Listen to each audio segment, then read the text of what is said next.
Good evening and welcome to our DZIM talk. Thank you for taking the time to join us. At the beginning of the COVID pandemic, we, the German Center for Integration and Migration Research, we launched our own YouTube channel. The channel presents DZIM's work and the work of its research community, and is part of our digital event formats. Our topic today is what caused the crisis on the Belarusian-Polish border. Was it engineered by Belarusian President Lukashenko? Was it the dire situation in northern Iraq, which forced many people to flee from there? Was it the reaction of the Polish government? The wider question is, are we witnessing the end of asylum in Europe? Just yesterday, the EU proposed scaling back asylum rights for arrivals from Belarus. These questions we want to discuss tonight with our guests, and I want to introduce them to you. First of all, Marta Goczynska. She's a human rights lawyer and works on her PhD at the University of Warsaw. She specializes in the protection of human rights and the rights of migrants. She works with NGOs, in particular with the Helsinki Foundation for Human Rights. They are monitoring the situation at the borders and the detention centers for migrants. And since August, Marta has also been involved in the activities of Grupa Granica, border group, on the Polish-Belarusian border. Then there is Inga Rock from Jerusalem. She's Middle East correspondent for the Swiss newspaper Neue Zürcher Zeitung. She has lived and worked in the Middle East for more than 20 years, covering wars, uprisings, and political, economic, and social transformations in Iraq, Kurdistan, Syria, Turkey, and beyond. And she's right now in Jerusalem, where she is talking to us. And then there's Zeynep Yanaşmayan. She's the head of the migration department at DeZIM. She has studied in Istanbul, Brussels, and Wales, and has worked at different universities and institutions. Her research focuses on migration and migrants, on religious and ethnic diversity, and on refugees in Turkey and in Germany. Just last week, she was at a conference in Istanbul on the situation of refugees in Turkey and worldwide. My name is Daniel Bax. I am the head of the communications department at DeZIM-Institut. And before that, I have worked many years as a journalist at a national paper in Berlin, focusing on migration and integration, racism, and refugees. You can join us and ask your questions during the event. You can send the questions into the YouTube chat or send them via email to veranstaltungen@dezim-institut.de, veranstaltungen@dezim-institut.de. So later on, we can also pick up some questions from the public, which is watching us now. But first of all, I want to ask my first question to Marta Goczynska. How is the situation at the Polish-Belarusian border at the moment? Because we have been seeing the developments in the last weeks, but lately it hasn't been so much in the news in Germany anymore. So what is the situation right now in Poland at the border? Hello, everybody. First of all, thanks for having me here to talk about the border crisis in Poland. Well, you're right. Definitely, the situation is changing, but it has been changing from the beginning of the crisis. Actually, we are witnessing the next phase of the crisis, and definitely there are still people there who are being pushed back by Poland to the Belarusian side, but it doesn't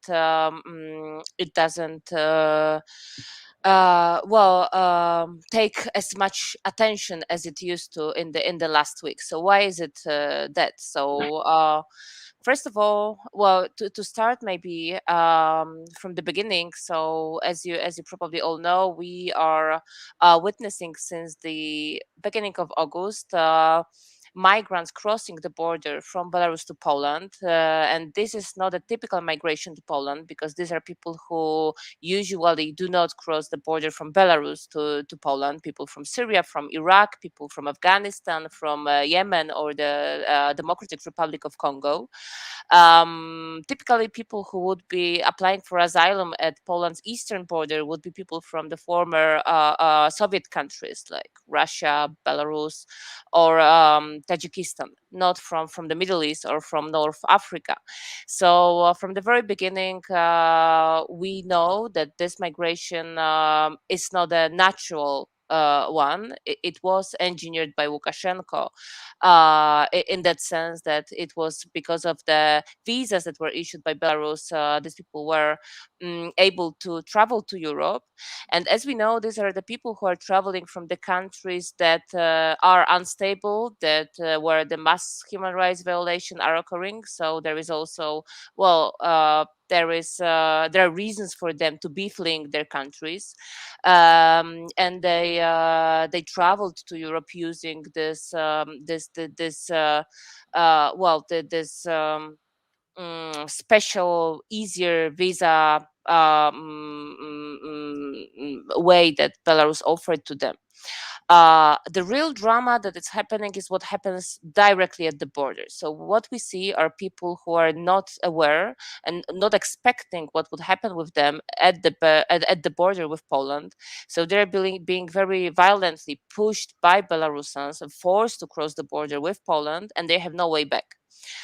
Since Poland implemented from the very beginning the pushback policy of pushing most of the people back to Belarus without initiating legal proceedings against them, without giving them the chance to apply for asylum, or without initiating the return proceedings, most of them go back to Belarus, or to be more precise, they're being forced to go back to Belarus in irregular ways, so not on official border crossing point, but they're forced to cross this razor wire fence that was built by Poland in August. And then the same story happens again. So Belarusians are forcing these people to go back to Poland, and then from Poland they're being pushed back to Belarus. We've been monitoring the situation since August, and we hear stories of people who were pushed back from one side to another multiple times, sometimes 10, sometimes 15 or 20 times from one country to another. And the tragedy here is that there is, for the whole time, they're deprived of the proper shelter, of food, of access to clean and safe water, of access to medical assistance, because for the whole duration of this pushback operation from one side to another, they're just being stranded in the forest between Poland and Belarus. So the situation is changing. We were witnessing the peak of the crisis, I'd say, around a month ago, and then we witnessed people from migrants who were on the Belarusian side going towards the legal border crossing in Kuźnica, and that's where the eyes of the whole world turned to Poland, because it was another twist in this border crisis situation. But Belarusians didn't allow these people to enter the legal crossings. They once again forced them to try or to attempt to cross the border in the irregular way. From that time also, the international community, I'd say, drew much more attention to what's happening in Poland. Probably, or well, that's what we can be sure of, mostly because of the security reasons, not for the reasons of caring a lot about the safety of the migrants who are the victims of this situation, and who are, like I'm saying, played in this political game between Poland and Belarus, or maybe between Belarus and the whole EU, because I think this is actually what we should be saying here. And well, at some point, around 2 weeks ago, I think, Belarus offered to shelter some of the migrants in a warehouse on the Belarusian side. It was done after the calls, the talks between Lukashenko and Merkel, and then Macron and Putin. So there were some diplomatic discussions on the highest levels, and then the situation, it seemed to be changing. So people were offered shelter in the warehouse. Some of the people were offered to be able to return to their countries if they'd like, so to Iraq, or to some other countries. But I'd say that what we are witnessing right now on the ground is that actually the situation has not changed that much. We still see people being forced by Belarusians to cross the border to Poland and then pushed back from Poland to Belarus. We know that the situation in Belarus is not safe for the people who are staying there. We know that this warehouse that was offered to them, it's not a proper shelter. It's not a place where people can spend or stay for a longer time. We also are not sure whether the returns back to their countries, to the countries of migrants, are being conducted in a safe way, and only for people who can safely return to their countries. So it looks like the situation has calmed down a bit, probably due to some diplomatic talks, but on the ground, like I'm saying, there is no much difference. We still have people in the forest that are freezing. Still have people that are deprived access to food, to medical assistance. We still have no journalists allowed to enter the zone. Although right now, since yesterday, they can apply to be granted the permission from the border guards and be escorted by the border guards to visit some of the areas in the border zone.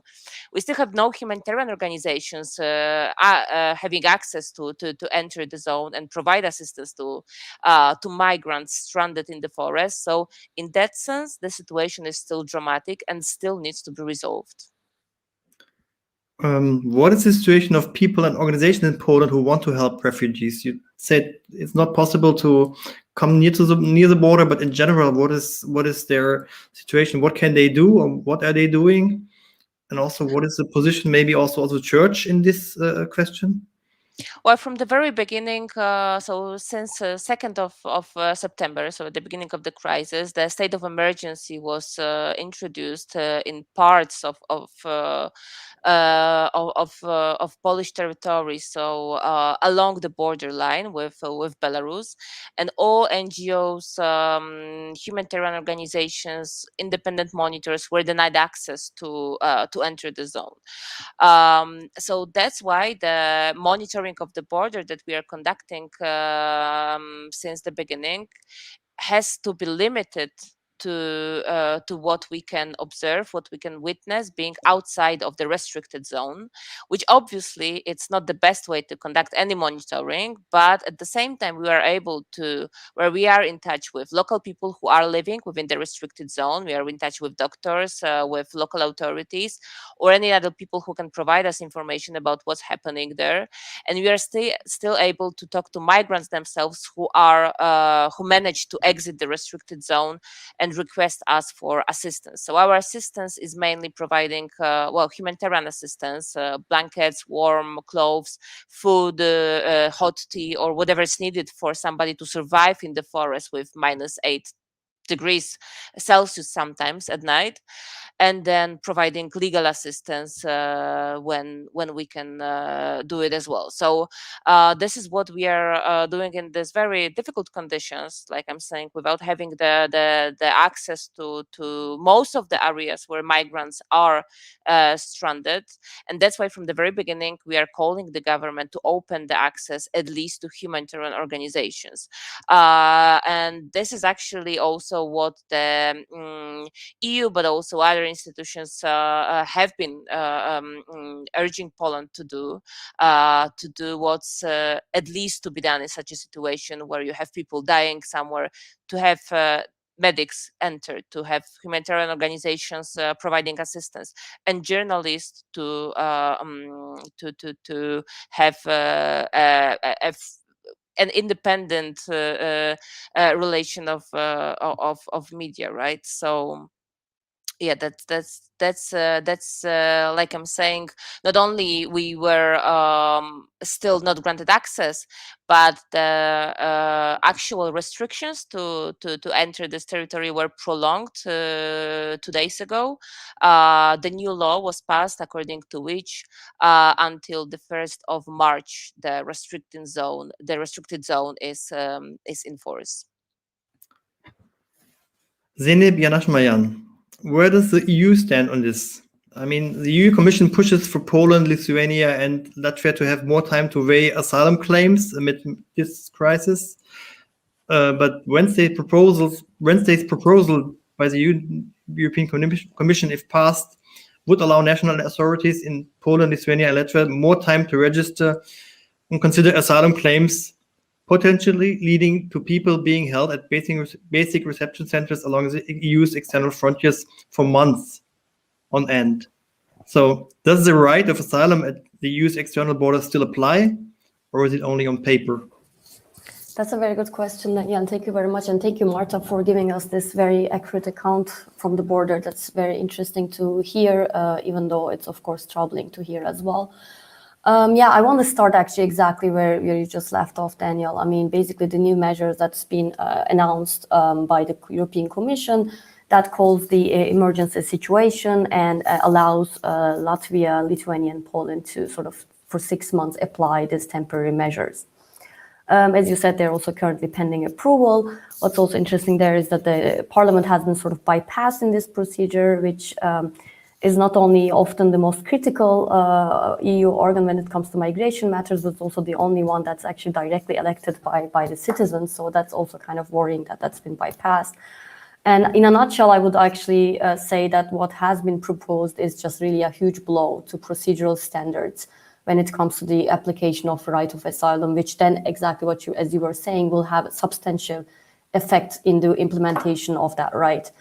So what does, what does it propose? Quickly, maybe a longer period of registration, which is, a maximum of it used to be 10 days. So it's from 3 to 10 days, that's now up to 4 weeks. This immensely increases the legal precarity, the situation of limbo for these people. Registration is like the very first step of an asylum procedure without which people have access to nothing, actually. So that's a very important difference that's being created. And the second, perhaps even maybe more worrisome, is that this procedure of asylum that could be taken at the borders, which used to be a more exceptional thing, now is extended to 16 weeks, which used to be, again, 4 weeks. So this actually, as many critical scholars also say, essentially amounts to de facto detention, even though we name it that way or not. And on the other hand, what we see is that the registration and then for detention procedures, the time limits are extended, but we see that return procedures can be fast, they can be simpler and all that, which all of this raises a lot of questions in the actual, to what extent we will be really talking about right of asylum being applied at the borders. What I also find extremely troubling is that there is no real mention of the pushbacks that we've heard again from Marta. This has been multiple times. This is just not only unacceptable, it's extremely illegal. So this is a clear violation of non-refoulement of principle. Once they're on territory, you cannot, without taking their request for asylum, just send people back that way. And as again, what Marta was also saying, this has not only been a practice, but it's also been like legalized, if I'm not mistaken, since November as well, or October. They passed a law to basically make this a legal act, and there is nothing on this in the proposal, and that I find no condemnation, no nada. This is just, I mean, in some of the tweets and so you see, of course, we're against pushbacks, but it's not properly in the text. How is that? How are we really opposing pushbacks is a question. And I would like to say that this might look like, okay, this is an emergency situation, these are temporary measures, but this is really not a road that we would like to go down as EU. Not to turn the title of the panel into sort of a self-fulfilling prophecy, but unfortunately, EU keeps undermining the international law norms when it comes to asylum rights, which also can have spillover effects. I mean, when EU does not apply its own law when it comes to asylum, what right would EU have to say to any other third parties to basically do the same? So this is a very slippery slope to legitimize this kind of substantive rights and also to create suspension effects for them. This is a very dangerous road. What I also did not like, what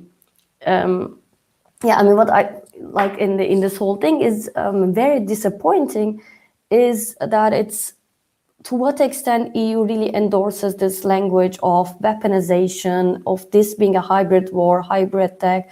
And Marta, I'm totally with you. This is not the natural route that these people might have used. And there is definitely engineering involved in there. But nevertheless, it is deeply problematic to talk about human beings like that. And we all know, at least I hope, from the history, what dehumanization of certain groups can lead to in terms of disastrous consequences. What's also important is that it really prevents us from asking the main question that is at stake here, which is why are these people leaving their homes? Whether that is the need for international protection or running away from poverty stemming from global inequalities, you need to understand and address that question. And it's not that, as EU claims, people who are happy at their homes and have the conditions that they want, they can be lured away, again, using EU language that way, to go on a border, to put their lives at risk like this, in freezing temperatures. So this is something that's, that should be at the core of our investigation, but unfortunately it isn't. And I'm hoping Inga will tell more about this to us. And I want to say one more thing about the whole thing is, one thing is definitely we cannot take this suspension of rights lightly. And we also cannot understand the situation if we continue framing these as crisis, as emergency situations, because this is not a knee-jerk reaction from the EU. This is a consistent policy line that's getting ever more restrictive and containment-oriented. Looking at the past practices, such as the hotspots in the Greek island, which by and large have shown us that this isn't functioning, but we nevertheless see establishment of new camps and facilities in other border zones, like Canaries, where we do research in our department. But we also see in the future proposals that extends these ideas of having facilities at the borders and processing application in a fast manner in the new pact on migration. So these all show us also that this might not remain temporary, and then the EU might actually really be putting the nail in the coffin of the international protection measures. Thank you very much, Zeynep Yanaş-Mayan. Yes, you posed the question already. Why do people leave their homes in the Middle East, in, for instance, northern Iraq, Kurdistan, and come to the border of Europe via Belarus? Inga Rock, you have been researching there. What can you tell us about the situation there? Thank you for having me. First of all, I should say that we have two governments in Iraq. We have the federal government located in Baghdad, and then we have the government of the Kurdistan region with its own parliament, own security forces, and own government and own laws. And from the outside, that region in the north at the Turkish border, Iranian border, looks pretty safe. And if you go there, you see new roads being built, new houses being built, fancy gated communities where foreigners live. And so there has been development since Saddam Hussein has been toppled. But on the other hand, in this region, we have, over the last 30 years, seeing people leaving up and down. So the most common route over the last couple of years has become the route from Kurdistan via Turkey, Greece, and then on to Western Europe countries, which is pretty dangerous. And so when Lukashenko opened that way, as Marta said, issuing visa en masse, people saw a new route being opening, a safer route, which can also be taken by families.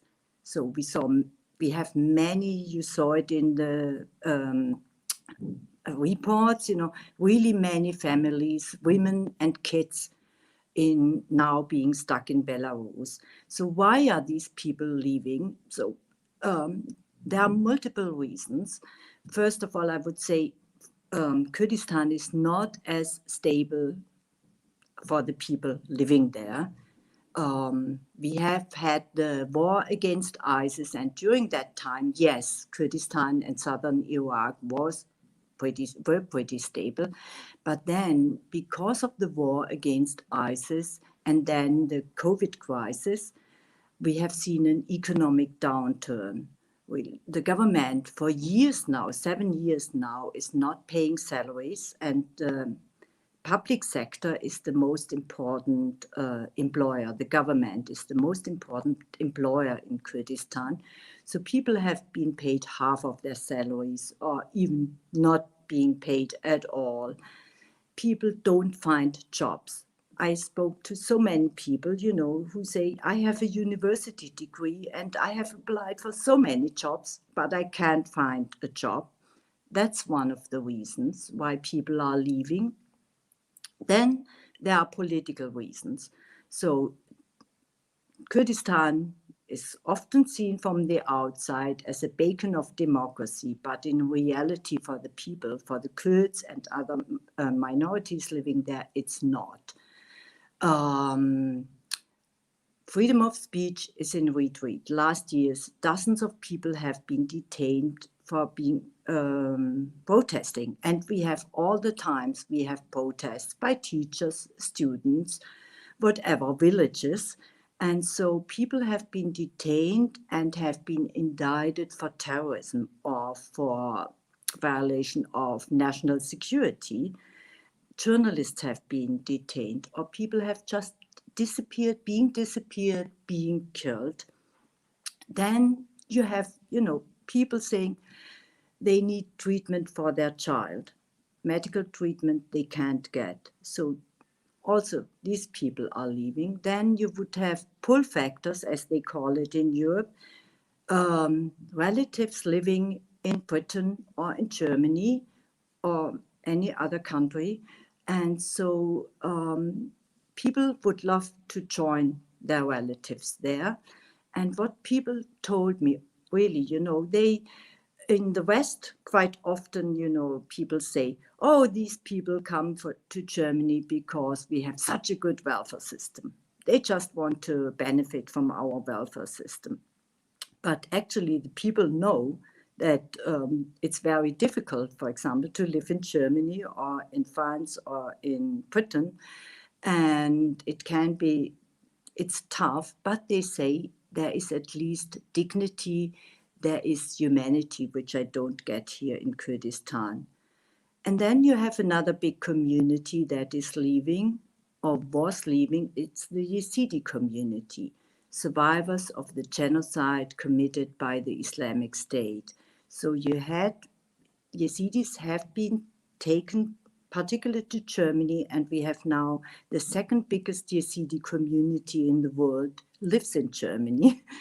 And so, but others were left behind. I spoke, for example, to a man who wanted to live with his two sisters. And so his other sisters and brothers were taken to Germany by an NGO. And so the parents could join them, but they were left behind and there was no way to go. And so he said, yes, therefore, I will buy a visa for Belarus and take that route because it's much safer than the Aegeus route. And so with the Yazidi community, they are really many of them are still living in IDP camps, internal displaced persons, for 7 years. They depend on aid. You have people are traumatized. And for example, this year we have seen an increased number of suicides. And then they depend on aid, and their area, or in general, it's politicized. The people are from Sinjar. Sinjar is disputed area between the Kurdistan government and the Iraqi government. And so that conflict has not been solved. So you have on the one hand, federal government forces. Then you have Hashd-e-Shaabi, which are the Shiite militias. And then you have an offspring of the PKK. The PKK, they helped during in the early beginning of the genocide. They opened a way to Syria. People could flee to Syria and then return to Kurdistan. So this group is also there. And then you have one of the parties, the main party in Kurdistan, the Kurdistan Democratic Party. And so the Yazidi are lost in between these conflicts. And then you have Turkey as a big party also, Turkey attacking Sinjar area because there are PKK members there. So it's really not very stable, very people have returned there, but not many. And then you have also in this area who committed the genocide, who were these ISIS fighters. Many of them were local people, Sunni Arabs. So you have in some villages, people could return because they still trusted their neighbors. In many other villages, they can't because they say, how can we live again with these people? And then you would have no facilities there, for example, no electricity or not enough electricity, no hospital, or you have to go a long way to get medical treatment. And so this has a huge impact. So people just want to leave. So you have different groups and different reasons why the people want to leave Kurdistan. Could this crisis have been foreseen? Because it seems like for us now, it seemed like surprising suddenly at the Belarusian-Polish border. These people came there and they are not the poorest of the poorest. They're mostly middle class, is my impression. But they are fleeing the situation in northern Iraq.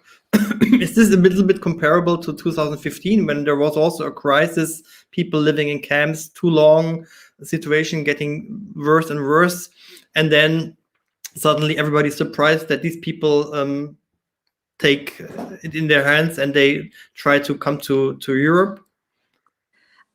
I wouldn't say these are middle class people, it costs really a lot of money. So, if people could buy a visa just at, what do you call that, a travel agency, which was comparable cheap, only a couple of $1,000s, but many people hired a smuggler. So you have these established networks and which can cost $10,000, $11,000, even more. And so, but people, how do they get the money? They borrowed the money or they sold whatever they had to do that. And so you have, with the Kurds, you have many people from the countryside where the people are much poorer than in Erbil, for example. So I wouldn't say these are middle-class people, though people in Europe may wonder, how on earth do you have that money? They don't have it, they borrow it, and they have to pay it back. Could it have been foreseen?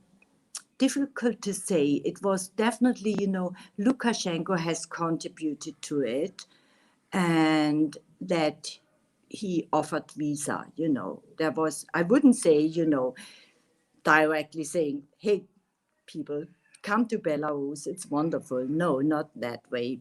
It was just, suddenly it was easy to get a visa and all other routes are closed. You cannot really legally apply for asylum anymore from the outside, embassy asylum, or all these things people are talking about. It's not really existing. So what definitely, Europe should know that people want to leave.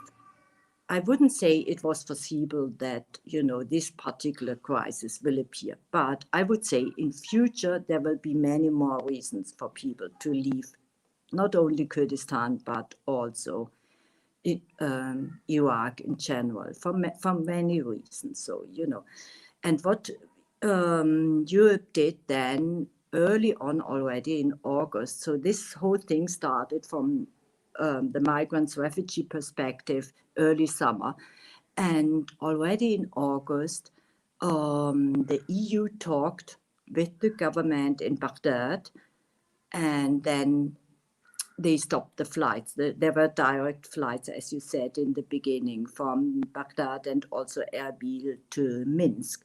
So that has stopped. So people had to take other ways via Turkey, Tehran, Turkey, Dubai, Minsk, or even Damascus, Minsk. So several other routes, which have now in the last couple of weeks also been closed. Poland has taken in many citizens of Belarus who fled their country out of political reasons because they are in opposition to Lukashenko. Some of them have been granted political asylum in Poland. What is their situation, and why are refugees from other countries seen and treated so differently in Poland at the moment? Marta. Well, that's definitely the question to our government, why people coming from different regions, different countries are treated differently. We see it obviously very clearly right now, that Belarusians who are coming from Belarus are treated in a different way. It was also actually made clear when the COVID restrictions were introduced in Poland, and then one of the groups at some point who was exempted from these restrictions were Belarusians with humanitarian visas, while there was still no way of entry for people seeking international protection. And that was also what we were pointing out, that people who are looking for protection should be granted the possibility to apply for asylum without any, well, without without any difference from which region, which country they're coming from. And here we also see it, like you're saying, with Belarusians coming to Poland and being able to apply for asylum, while people from other countries where also the persecutions take place are not giving this possibility.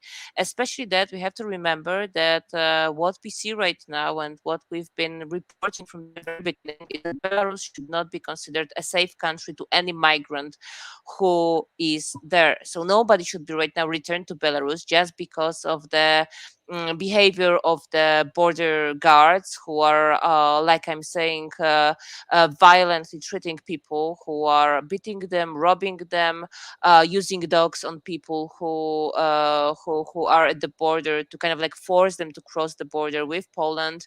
They're depriving people of shelter and food and access to medical treatment, but also are not allowing them to go back to Minsk. You know, like we've met so many people that were telling us that they're just so tired already, so exhausted after being pushed back from one side to another for weeks, that they just want to go and even, you know, die. They prefer to die in their own country than to die somewhere, you know, at the Polish Belarusian forest. And they were not giving this option. Belarusians were not letting these people out of the border zone, which means that Belarus is torturing people and keeping them in inhuman conditions, and it's not a safe country. So that's why we are saying it from the very beginning, that obviously we should be providing assistance and granting international protection to Belarusians who are fleeing the violent regime. But the same applies to people who are right now in the border situation on the Belarusian side, who are actually the hostages of Lukashenko. They're the victims of this policy that was implemented, and they should also be granted protection, at least not to be sent back to Belarus. So the non-refoulement principle should apply here, and nobody should be sent back right now to Belarus. And this is something out of the question. We have no doubts that Belarus cannot be treated as a safe country, and it's a violation of Article 3 of the Convention, of the European Convention of Human Rights, to send anybody right now to this country. Do you see the reaction of the Polish government to the people coming via Belarus in the context of the Polish government's ongoing conflict with the EU? We know that the Polish government has been in an ongoing dispute with the EU since the Law and Justice Party was elected to office in 2015. And initially it was a dispute about the membership and functioning of Poland's constitutional court, and it has been escalating since 2017 when they have had their judicial reform program installed, and the EU argues that the reforms undermine judicial independence. So there is a whole conflict about that between the EU and Poland. But now we see the EU standing side by side and in solidarity or support of the Polish government. So has this been also the goal, maybe to have the EU on its side supporting the Polish government? Was something the Polish government wanted to as a goal? What do you think?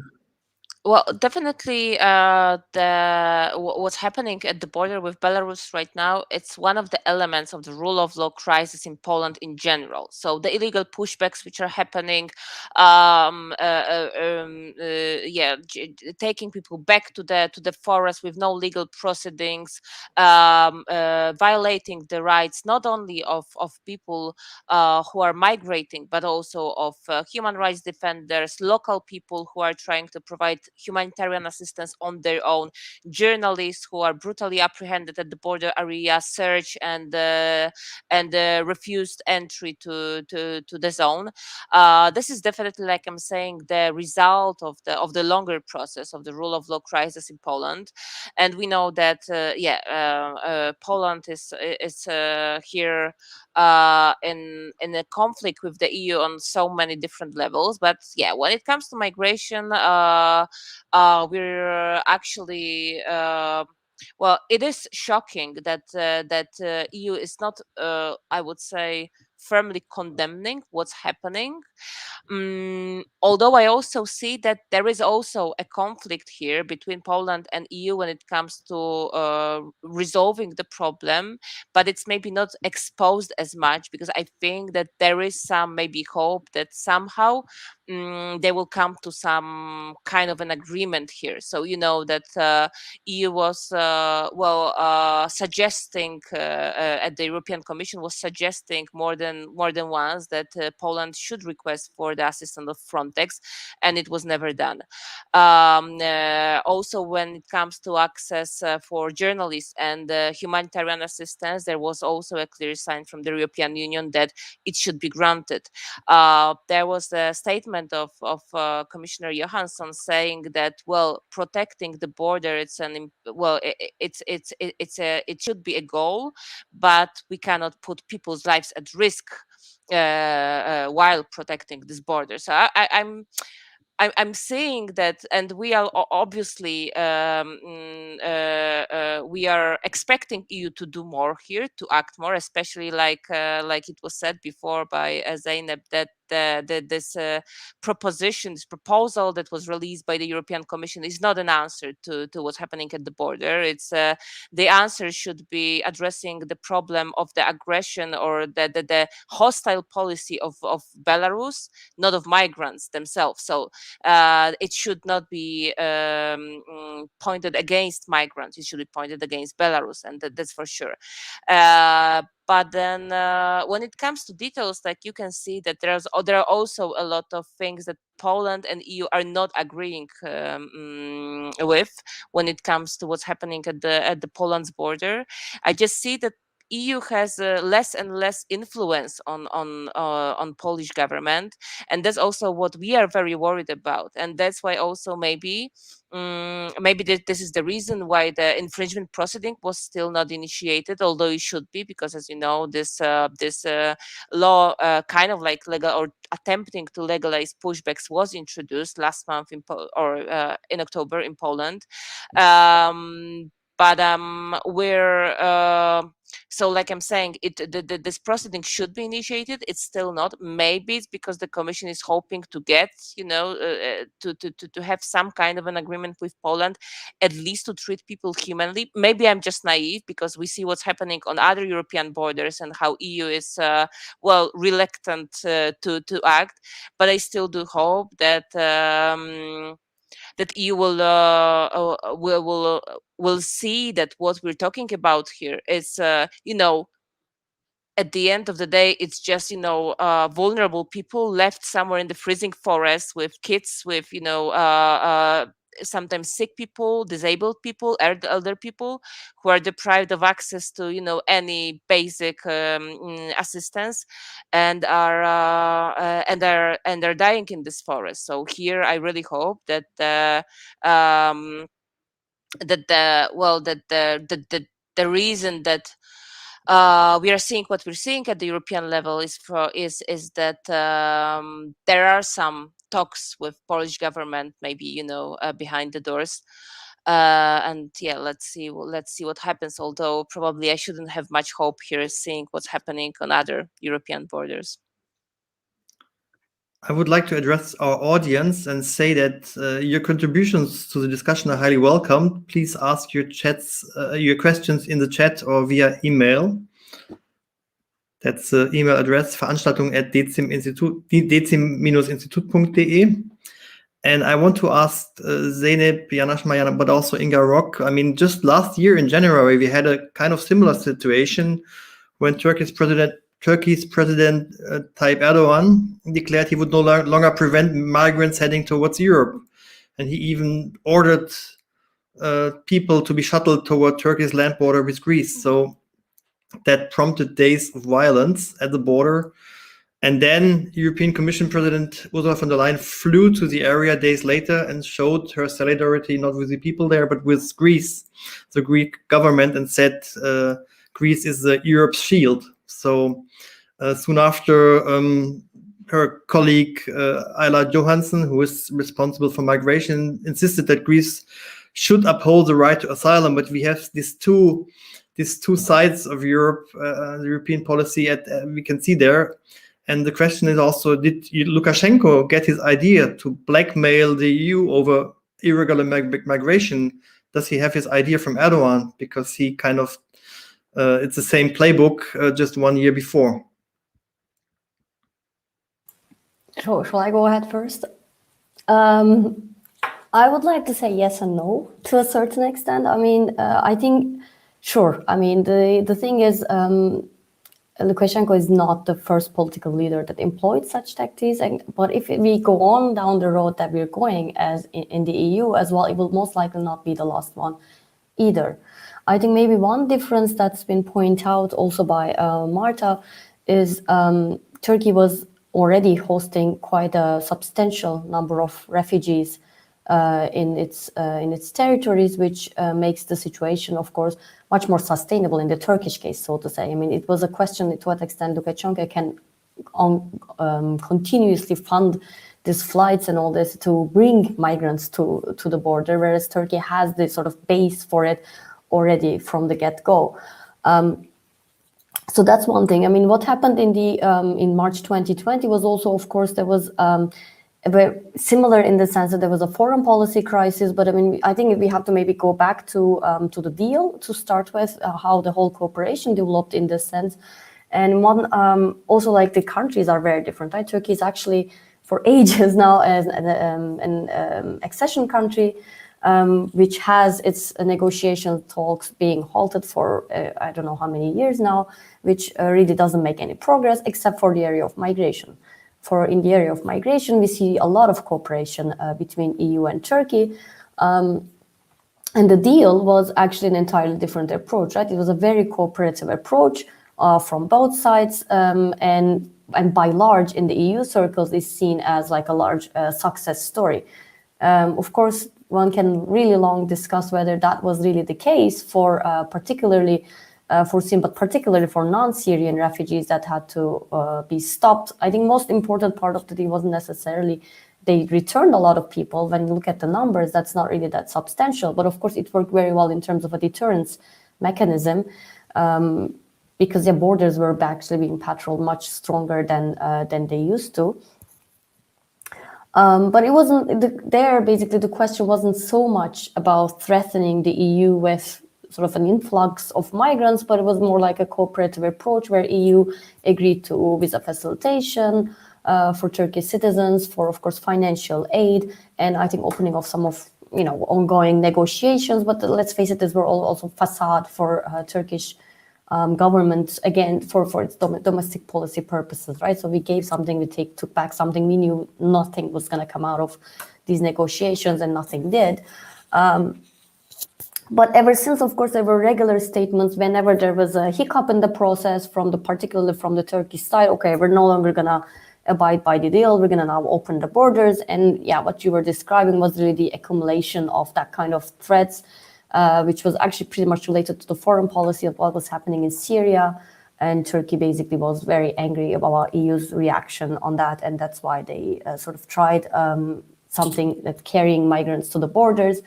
And again, yeah, EU took very much the side of Greece in that case as well. But yeah, I mean, I think it was kind of a natural thing when it was the COVID-19 outbreak that basically no longer made it sustainable to keep these people in the conditions they were there at the border. But what we also saw, again, not too long ago, I think if I'm not mistaken, it's also 2020, a very similar thing in the Spanish-Moroccan border, right? But the response of EU is very similar: over-militarization, illegal pushbacks, complete solidarity with the EU, with whatever country it is at the external border, and completely ignoring the sort of requests of the other side. So I think the variety of these different disagreements should be telling us a story, which is that the problem does not maybe necessarily lie what Lukashenko is doing or what Erdogan is doing or what whoever else is doing, because that is not under the control of EU. You cannot control your third parties in the way that you wanted to do. The problem mainly is that the EU's main priority, whenever something like this happens, is to keep migrants away in whatever measures possible, which could be at the expense of human rights, which are international norms, and as I said, its own political legitimacy. So in that case, I mean, it really doesn't take a rocket scientist to figure out that, okay, this might be a tactique which could work with EU, because they would do anything. EU makes its soft spot so very obvious and makes itself so vulnerable to this kind of behavior, because it effectively demonizes and dehumanizes migrants to an extent that they can easily be perceived just as a menace. They're a threat that needs to be avoided, and that's it. So there is really no moral ground for this, and this is, of course, not to underestimate what Belarus or Turkey has done, and to what extent what they're doing was also in violation of human rights. Clearly, there's nothing to say. But what we can change is EU's behavior and how EU is enabling third countries to behave that way. And that's where our focus should lie. I mean, unfortunately, people like Erdogan and Lukashenko are succeeding because they get something in return for keeping migrants away. That's the deal. I mean, they get recognition, they get money. Maybe, I don't know if the government in northern Iraq maybe also gets more attention now than before, and also can manage to have some benefit from the situation. Maybe you know that, Inga, from northern Iraq. What is the role of the Kurdish government now? Is it seen as a partner in keeping migrants away from Europe?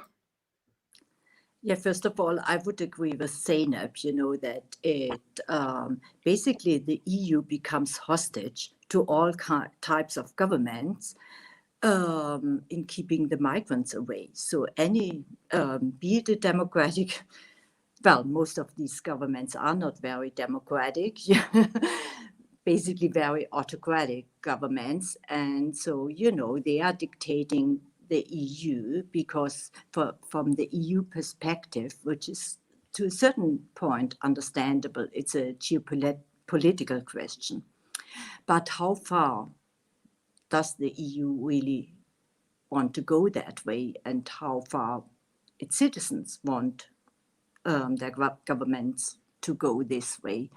And so if we are looking from the Middle East, like I'm doing, we are seeing that the border is basically moved further to the east, more and more. So we saw that with the Mediterranean in the south, it's moved to Libya, and from Libya to the Sahara, and now with Turkey, it's moved to Syria, where we have this huge border wall being built by the Turkish government, and the same is happening with the Iranian border, also T-walls being built. And so with the Iraqi government, the EU has talked with the Iraqi government already in August. And at that point, as I said, they stopped the flights, and the last couple of weeks, they suspended the Belarus embassy and the honorary consul in Erbil. And so I asked the governments, they are now bringing back these people. They call it evacuation flights. Today was the 6th flight back, mainly to Erbil, because the majority of people are from the Kurdistan region. So, and this is now, we have more than 2,300 something people who have been returned.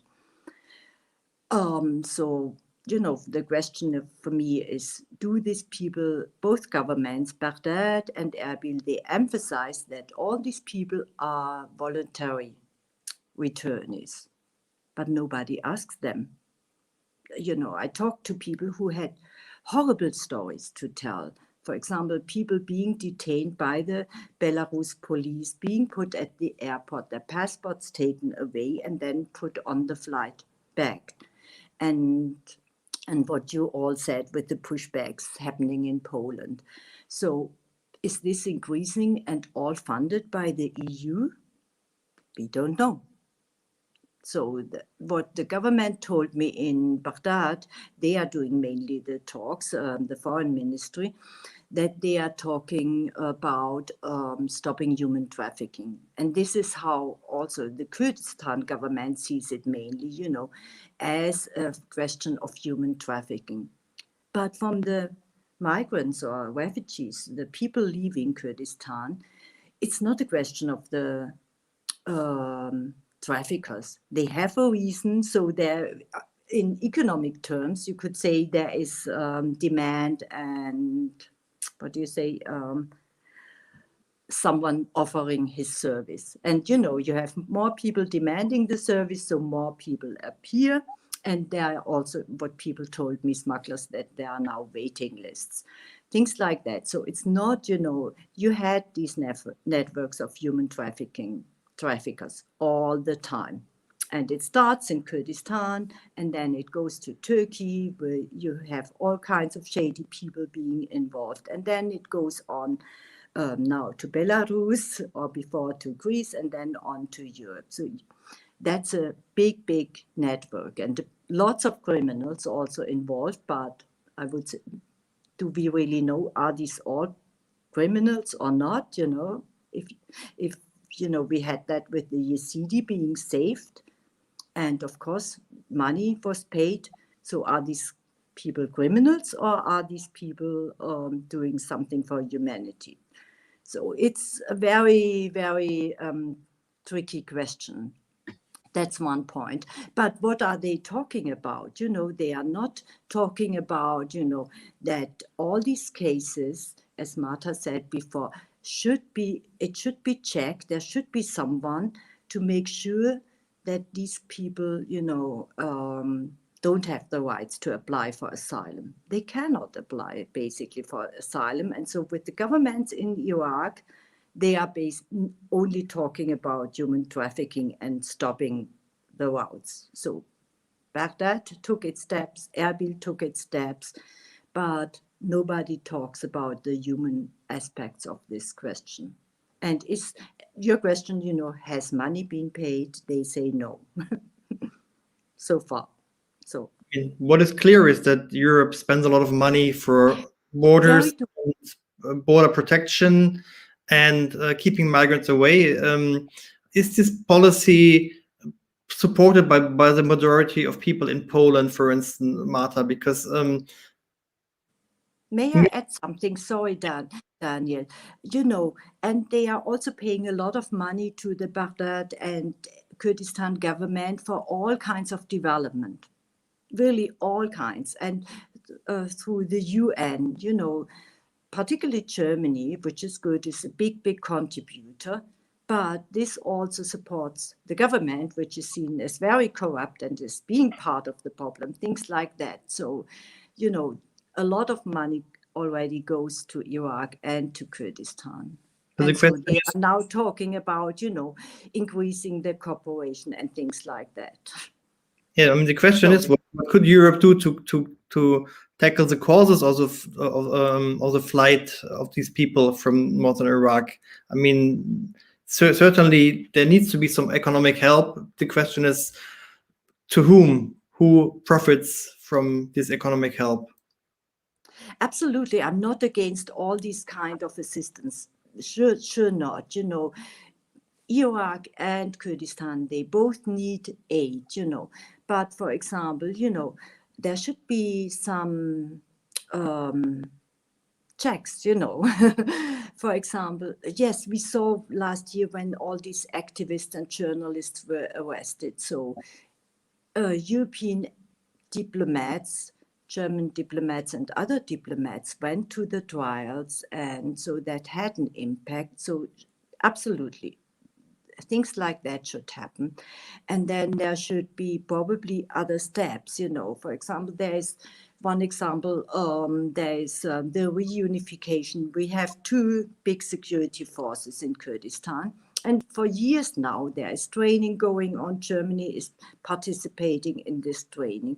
But up to now, only minor steps have been taken to really unify these forces. So what could Europe do, or in that case also the NATO do? You are not moving forward, so why should we pay all this money, and also other things, making sure that money doesn't go into corrupt channels. There are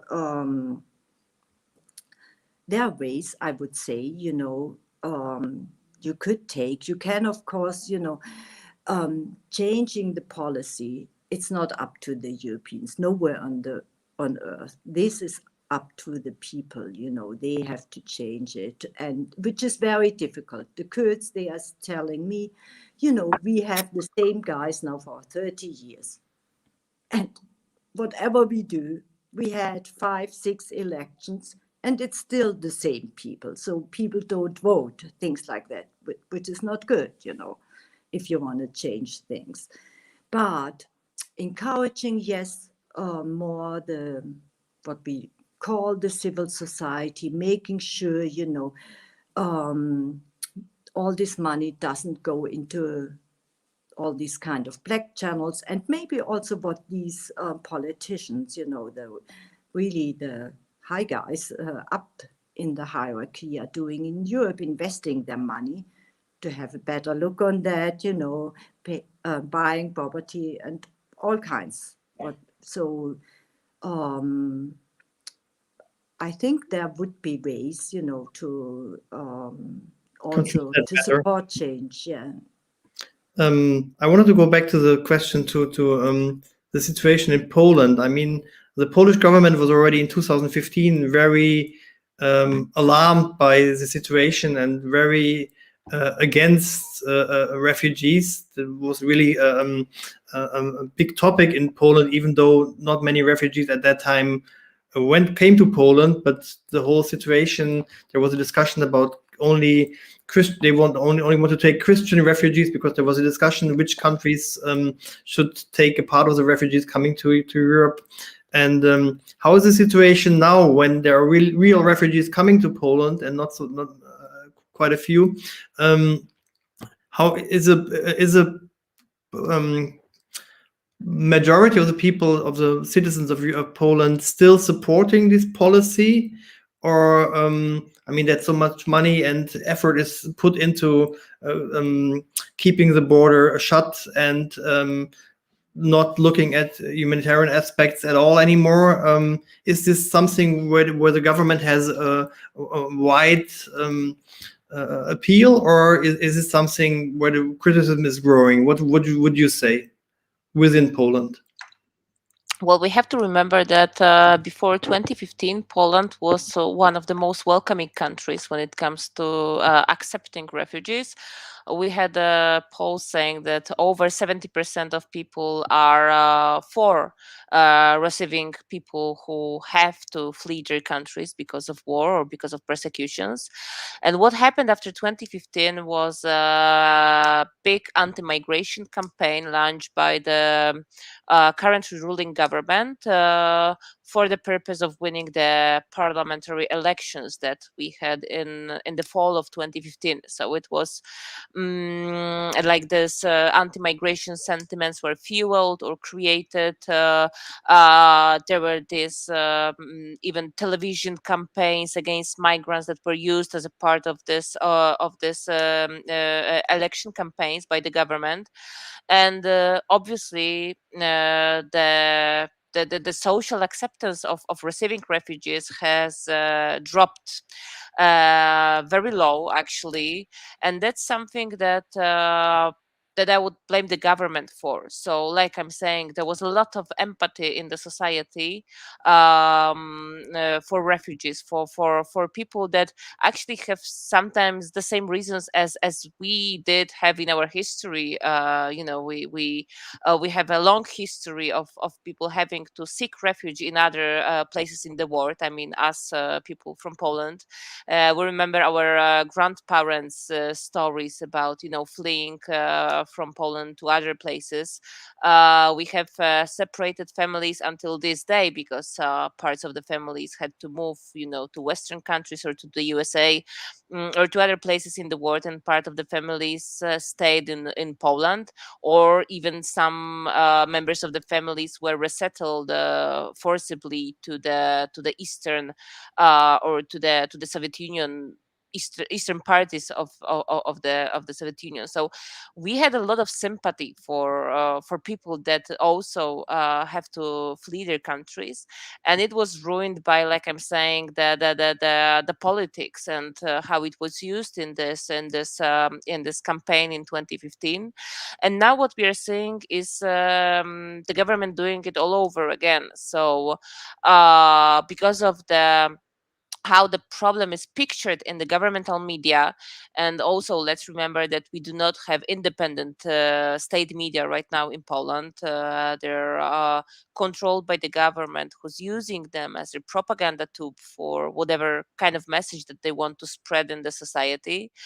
We are seeing the government picturing migrants as a threat, sending a lot of military troops to the border, and picturing this problem as the not even the protection of border. It's kind of like defending the border. It's like a big battle, with a lot of military troops. Our prime minister, being pictured in front of some military maps, showing with his finger the enemy. And so on. So this is the picture that it's going right now to the society. So obviously a lot of people are scared, and also it is not clear from what the government is saying, like who exactly is a threat, because like obviously it's not migrants, it's the Belarusian regime. But in this message sent by the government, it's kind of like mixed. It's on purpose being done in a way that like people are scared uh, of the situation in general, and a lot of them blame migrants for that. So that's why I'd say that the support of the government, or the policy implemented by the government, is still high in Poland. But I'd say it's not because of the lack of empathy, because when people get to really know what's happening at the border, how this policy is implemented, how people are suffering, that we have this children freezing without warm winter jackets on them, and with no food for days, and with no milk, for the smallest ones, they usually agree that this is not the policy that we should be conducting. It's because of the manipulation of the government, which is first of all picturing the situation as a threat from migrants to Polish citizens, to Polish state, but also not allowing journalists to enter the zone, so the pictures of suffering people there cannot be shown to the society widely. And that's what I think. That's why this is one big lie, because it's very difficult for people like to expect them to have like a real picture of the situation, and kind of like make a decision here what kind of policy we should be implementing, if they don't have the whole picture, right? If they don't see what are the results of this policy, what are the human stories behind it, how great is the suffering of people in this forest. And I still believe that if people know that, they would not allow for that, and that this policy will not be supported as it is right now, because like I'm saying, people are manipulated by the governmental media. And it's also difficult to blame them for that, because this is the only message that they get from the media, right? And And so it's difficult to answer the question whether there is a support for the policy that is presented by the government in the official, in the official channels. But I don't believe that we are the society with no empathy at all, right? And I still believe that most of the people would not allow for that if they only knew what's really happening there. I can imagine. I mean, this is a policy of paranoia they're using for scaremongering. What is the position of the church in that? I would be interested, because the government presents itself as a kind of defender of Christian civilization against migrants who kind of are seen as a threat to this identity. Is the Polish church there split on this topic, or? Well, that's actually quite surprising, or maybe it is not. I'm not sure. Depends how to look at that, because we see here that the church, although not very loudly and not very, firmly, but it's giving different message than the government. So the church is saying, well, we should help people. We should help people who are fleeing their countries, who are left somewhere in this forest, and we have the means to help them. It's not that we cannot. We can. We just have to, give them a hand, give them a shelter, give them warm clothes, bring them soup to the forest, and take care of them. So this is the message from the church, although it's not very loud. But it's still kind of like surprising. Like I'm saying, surprising in a sense that the church is typically supporting the government in Poland, but maybe not surprising taking the mission of the church, or at least what they say it is, right? It would be kind of like shocking for them to say something opposite, right? Like we should, I don't know, sacrifice people's lives to defend the borders. So here's like, I think they have like this dilemma here, so morally they know what's right. Morally they know that what's right is helping people, and that's what they're saying to their in churches, or like sending these letters to some local authorities, but at the same time not taking like a strong voice, not going into confrontation with the government, rather doing this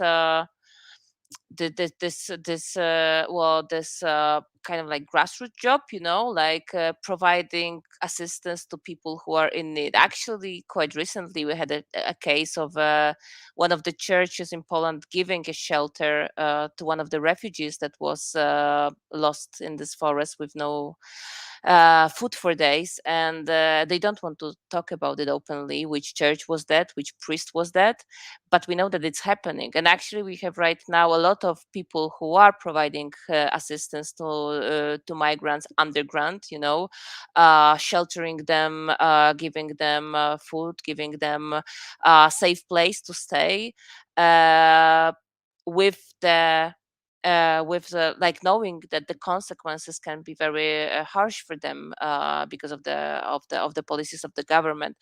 So here, yeah, the situation, well, the position of the church, like I'm saying, it's in some ways surprising, in some ways not, but definitely it's not like a strong voice so far.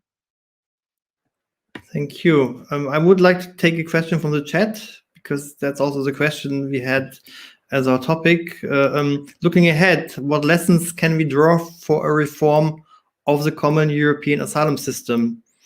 Should we try to restore it or completely rethink it?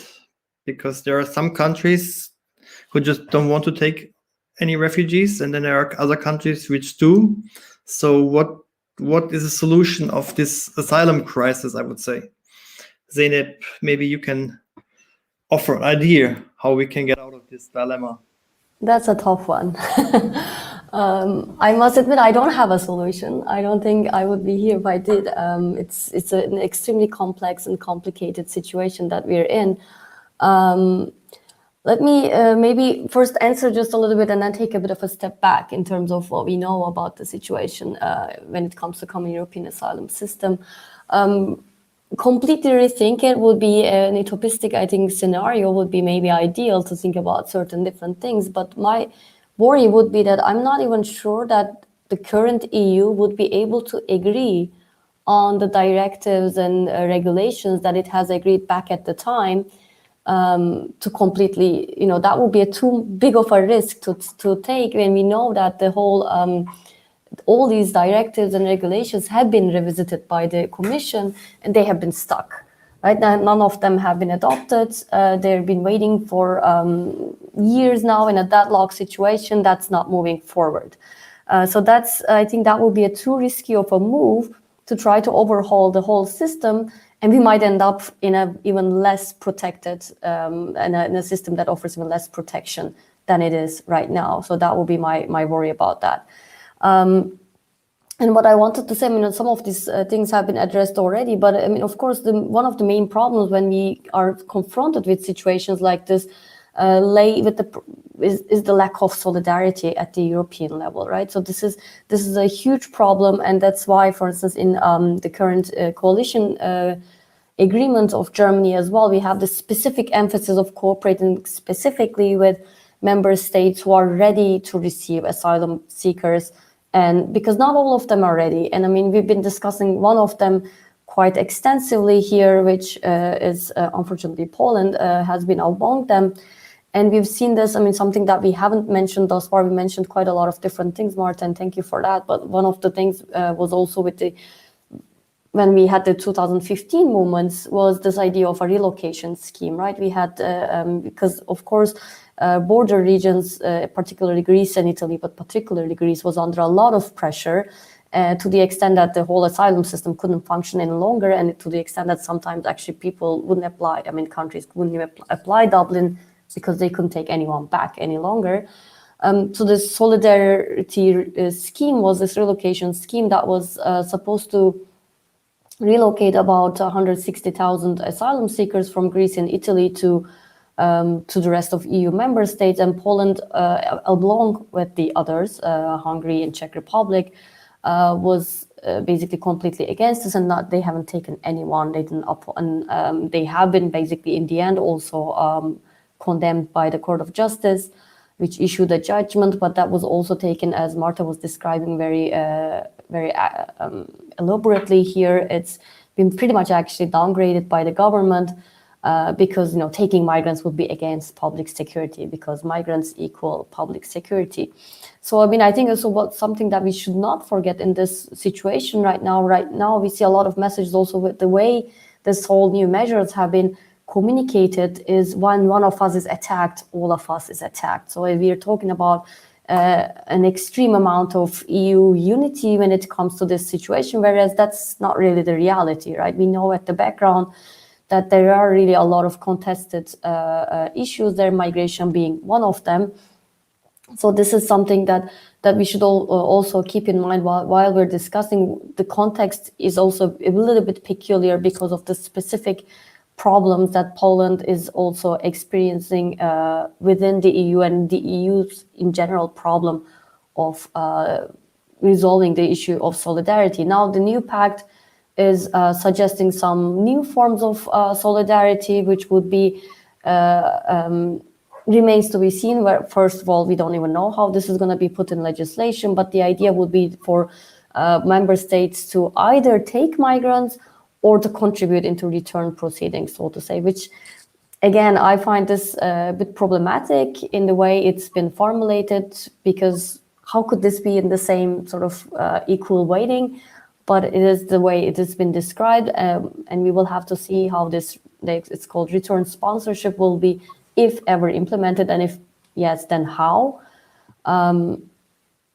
Yeah, so that's maybe I'll leave it here just for the sake of time. What does the new German government have for options? In the new coalition, they declared that in any case, if there is not if there is no consensus in the EU, they want to form a coalition of those states willing to take refugees and go ahead. So is this an option, do you think?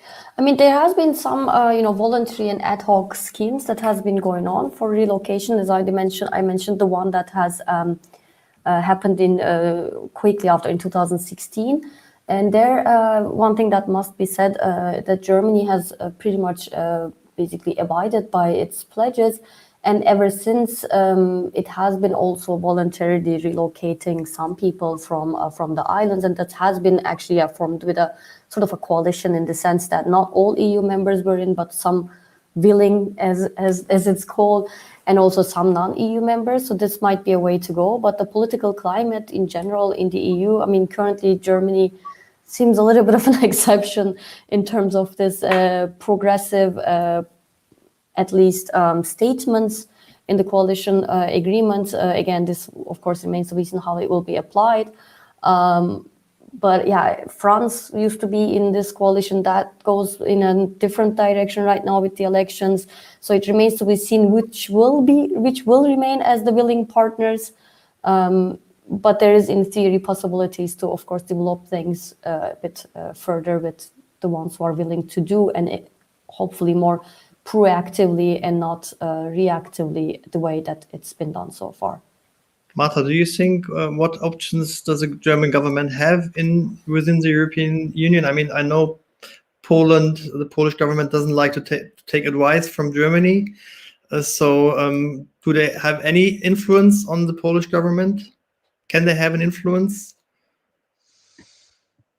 Well, that's a difficult question, and I don't think, to me, actually, well, I don't know, like we were actually, because what we see is most of the people that are coming from Belarus to Poland are people who want to join their relatives, like Inga before said, in Western countries. Most of them actually in Germany. We have a lot of people that we are helping who wants to be reunited with their, parents, sisters, brothers, cousins, or children in Germany. And that makes, I think, Germany, or it should make it kind of like interested in solving this issue, because these people are actually interested in going there mainly. And with the lack of legal and safe pathways, or very limited number of legal and safe pathways to Europe, no wonder that people are choosing these ways. Quite recently we were having a case of a Syrian girl who couldn't reunite with her parents for 4 years. She was applying for visas to Germany, and she was denied one visa application after another, and she couldn't stay in Syria. She has an epilepsy. She cannot get proper treatment there, and she wanted to join her parents and her brothers who live in Germany for years, who are recognized refugees there. And so what other choice did she have if she was refused visa, if she couldn't take any other way? She chose the way through Belarus, and she was found by us in the forest in deep hypothermia, and she's right now fighting for her life in the hospital for over 3 weeks now, and we're not even sure if she will see her parents again if her condition does not improve. So this is something that Germany should take into account for sure. I'm not sure whether the ways that Germany can influence the policy in Poland. But what we are seeing right now, and what's very concerning for us, that Germany also seems to be kind of like supporting what's happening at the Polish border, and that's not the way it should be, right? I mean, this policy is really cruel. It's really brutal what's happening at the border right now, and it's very hard for me to imagine anybody supporting it, knowing how it looks like. So maybe it's lack of awareness about what's happening. So that's why we invite any German politicians that are making these decisions to support this kind of policy to come to the ground, to come to the border, to go to this forest and see what kind of suffering this policy is causing at the end. So and then maybe there might be, and I still believe it, there might be some kind of solution that would be implemented by both governments, Poland and Germany, in cooperation, to save and to rescue people at the border, and at least those who have their relatives and families in Germany, to reunite them with them. That could be a job for the new government, because I mean, there was a few weeks ago, there was a rumor that Germany would take 2,000 migrants from Belarus directly to Germany. but this didn't happen. It was just a rumor, obviously, and maybe also there were discussions, but people were afraid that that could cause a pull factor or something like that. So, but I mean, the question of a safe passage to Germany would be one that one should address now. Yes. If I might just add something, Daniel, I totally agree with what just Marta said. I mean, we've seen messages of being full solidarity with Poland, not proper condemning of pushbacks and all this from Germany's side. That's very, very problematic, and I think it's a slap in the face of all the human rights activists that are fighting for these people there. And I also want to just address what you just said. There's like recent research which shows basically that empirical studies basically that Angela Merkel's decision at the time to temporarily lift the application of Dublin regulation actually did not constitute a pull factor at all. So once again, I think Inga also said that very nicely. People are on the move because they have very significant reasons for doing so, and not because any of our policies are forming a pull factor here. Thank you very much. We have to come to an end.